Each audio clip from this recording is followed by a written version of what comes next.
Es precisamente porque creemos firmemente en las aspiraciones del pueblo palestino que los Estados Unidos ha invertido tiempo y esfuerzo en la negociación para crear un Estado palestino.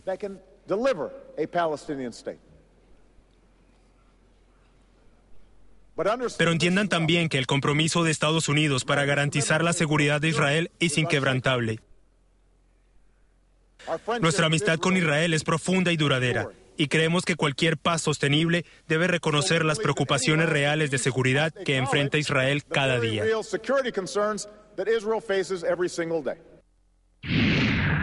Bueno, tenemos con nosotros en nuestros estudios a Wilfredo Amer Ruiz, analista político internacional, asesor legal y director del capítulo de Miami, de American Muslim Association of North America. Muchas gracias por estar con nosotros. Vía Skype desde Tampa, Evelio Otero, coronel retirado de la Fuerza Aérea de Estados Unidos, ex jefe de operaciones de inteligencia para el Comando Central en Qatar, ex jefe de Relaciones Internacionales para el Comando de Operaciones Especiales de Estados Unidos. Evelio Otero, su evaluación de estas declaraciones del presidente Obama, que no ha gustado mucho a los palestinos. Esperaban que el presidente fuera un poco más directo, más contundente en cuanto a la afirmación de la creación de un Estado palestino en las próximas horas como Estado miembro pero sin derecho al voto, como observador más bien, como observador. Pero habla de la seguridad de Israel. ¿Cómo se pueden compaginar esta situación tan difícil, a veces contradictoria, pero definitivamente que pudieran determinar esas palabras del presidente Obama, la estabilidad o la inestabilidad en esa zona? Buenas noches. Buenas noches. Estados Unidos está reflejando la misma política que lleva hace 35 años y el presidente Obama, por más que simpatice con el movimiento palestino, que es cierto que simpatiza con el movimiento palestino, el problema es mucho más difícil. Estamos hablando del Estado de Israel, que ha sido atacado, amenazado, y está dentro de la política de Palestina de que el Estado de Israel no debe existir. No ha habido una aceptación del Estado israelí como tal. La gente que se ha sentado en las mesas de negociaciones hayan sido el Hamas, haya sido dentro del movimiento palestino, que ha tenido sus fracciones, se ha fracturado internamente, y otras influencias extranjeras como las de Irán y otros países, todas han declarado un rechazo totalmente al establecimiento de un Estado israelita. Hasta que eso no se determine, hasta que eso no se lleve a colación en una mesa de negociación y se determine de que va a haber una aceptación total y inequívoca del Estado de Israel, pues francamente se le hace difícil al movimiento palestino que se le reconozca como un Estado. Wilfredo Amer Ruiz, el ex ministro y dirigente de Al-Fatah, Soufiane Abu Saida, dice que esto es una muestra, el discurso del presidente, una muestra claramente, y lo citamos, de la política claramente pro-israelí de Estados Unidos, es una muestra más de la política claramente pro-israelí de Estados Unidos. Ahora bien, hay un punto aquí. El presidente lo planteó en su discurso. ¿Por qué no negocian directamente ya de una buena vez palestinos e israelíes en una mesa, si son los que les toca vivir uno al lado de otro, y no recurrir a los organismos internacionales? Esa es la aspiración de todos, eso sería lo óptimo, Oscar. ¿Qué es lo que sucede? Que hay unas fichas de tranque entre ambas partes que no las deja, que no deja que fluya estas negociaciones. Fichas de tranque, por mencionarte algunas. El hecho de que Israel ha sido incapaz de permanentemente detener la construcción de asentamientos judíos en la Cisjordania, que va contrario al derecho internacional. Eso, los palestinos alegan que es una ficha de tranque, que mientras Israel esté construyendo en territorio del Cisjordano, en la margen occidental, no van a sentarse a una mesa de negociación. Por otra parte, Israel dice que una posición de tranque, y la pregunta se hace extensiva a Evelio Otero, es el hecho de que jamás no reconoce la existencia de un Estado de Israel, e Hezbollah mucho menos.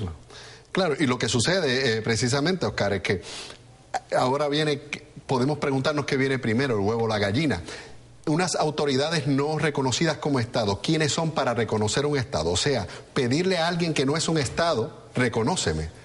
Esa es la disyuntiva. Israel, los palestinos proponen, admíteme primero como Estado, y de Estado a Estado podemos seguir negociando. Eso es algo que se ha descartado, y yo no sé por qué en derecho internacional se descarta el hecho de que dos Estados soberanos negocien fronteras y negocien land swaps, intercambio de tierras si es necesario. Vámonos, antes de irnos con Evelio Otero, regresar con Evelio Otero a Tampa vía Skype, vamos a ver este reportaje de cómo se movilizaron en la Cisjordania y en Ramallah los palestinos en el día de hoy.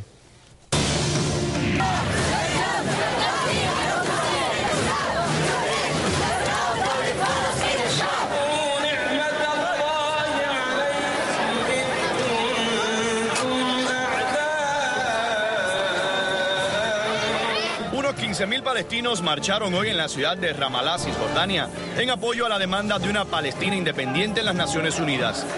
La marcha, organizada por el movimiento Palestina 194, en referencia al asiento que ocuparía un futuro Estado en la ONU, transcurrió sin incidentes en medio de un importante despliegue de las fuerzas de seguridad palestinas.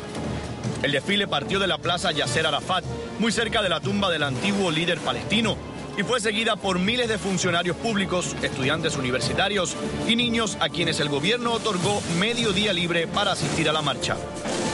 Sin embargo, la situación era mucho más tensa en la localidad de Galandilla, muy cerca del principal punto de control que separa Jerusalén de Cisjordania, donde soldados israelíes dispararon gases lacrimógenos contra manifestantes que los atacaban a pedradas. Gritando consignas en favor de una Palestina independiente, decenas de jóvenes atacaron varias veces el punto de control, desde donde los efectivos israelíes lanzaron repetidas rondas de gas para tratar de dispersarlos.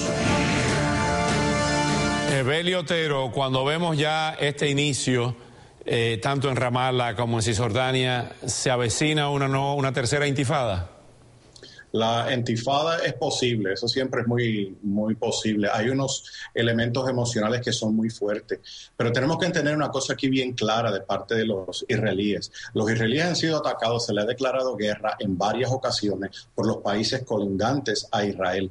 Estados Unidos le ha garantizado a Israel su seguridad, porque Israel un país solo no puede garantizar su propia seguridad teniendo unos países colindantes que son tan enemigos. También quiero repetirte de que cuando el señor Ehud Barak fue primer ministro de Israel, él le cedió a Yasser Arafat, que era el líder del movimiento palestino, le cedió todas las cláusulas que él pedía en el proceso de paz, excepto una, que era hacer la ciudad de Jerusalén. El señor Ehud Barak no se la cedió a Yasser Arafat como la ciudad de la capital palestina. Fuera de eso, Ehud Barak les dio todo a los palestinos y ellos los rechazaron. Y empezamos otra vez el mismo proceso y echamos para atrás cerca de 15 años después de eso. Se hace un poco difícil entender y aceptar la buena voluntad de los negociantes de la parte palestina cuando las palabras son constantemente agresivas, no aseguran la seguridad del Estado de Israel, no reconocen al Estado de Israel. Se le hace muy difícil al Estado de Israel negociar con estas personas. Y si van a negociar, y creo que el Estado de Israel tiene muy buena intención de negociar con estas personas, el que el Estado de Israel pida, tienen que garantizar la seguridad mía y mi potestad de Estado para entonces podernos hablar, no es imposible, no es una cosa irrazonable. Ahora bien, el viernes es el día clave. Ahí no va a haber un reconocimiento como lo quieren los palestinos. No. ¿Va esto a descarrilar el proceso de negociación? ¿Estados Unidos queda en una trampa? Yo creo que Mahmoud Abbas, el movimiento ha sido calculado y no ha habido la esperanza de que Estados Unidos no vete, como anticipó desde siempre, a vetar ante el Consejo de Seguridad la admisión de Palestina. Lo que va a suceder es que la Palestina va a recurrir a la Asamblea General, donde cada país es un voto, y vamos a ver como casi 130 países de alrededor de 200 países del mundo van a apoyar el Estado palestino. Pero eso es simbólico. No es simbólico en la medida que hoy todos los medios de todo el planeta están hablando de la Palestina, y esto no se estaba hablando con la prominencia que se está hablando. Los discursos de los jefes de Estado, la gran mayoría de ellos, por no decir casi todos, Oscar, están hablando de la Palestina. Eso no sucedía hace tiempo. Así que algo han logrado los palestinos, si bien no la admisión en el Pleno, el que se esté hablando del Estado palestino como una posibilidad real y no tan lejana. Una opinión final de Evelio Otero con relación a lo que acaba de decir Wilfredo Damer Ruiz. Bueno, el señor está completamente correcto en una cosa, y es que se está mencionando, los líderes de Estado están hablando de esta situación, pero esto no es nuevo. Los líderes del mundo siempre han estado a favor del establecimiento de un Estado palestino. Aún aquellos que no son Estados Unidos, que se sientan en el Comité de Seguridad en las Naciones Unidas, están de acuerdo con eso, están callados en este momento, pero en el pasado, cuando esto se ha amenazado a traer a colación en el Consejo de Seguridad Nacional, pues nunca se ha llevado, nunca ha triunfado en ese establecimiento. Evelio Otero, muchísimas gracias. Wilfredo Damer Ruiz, como siempre, muchas gracias. Y como siempre les decimos a ustedes, continuaremos con todo esto porque durante toda la semana y la próxima semana en esta sesión del Consejo de la Asamblea General de las Naciones Unidas, el tema palestino-israelí está como número 1.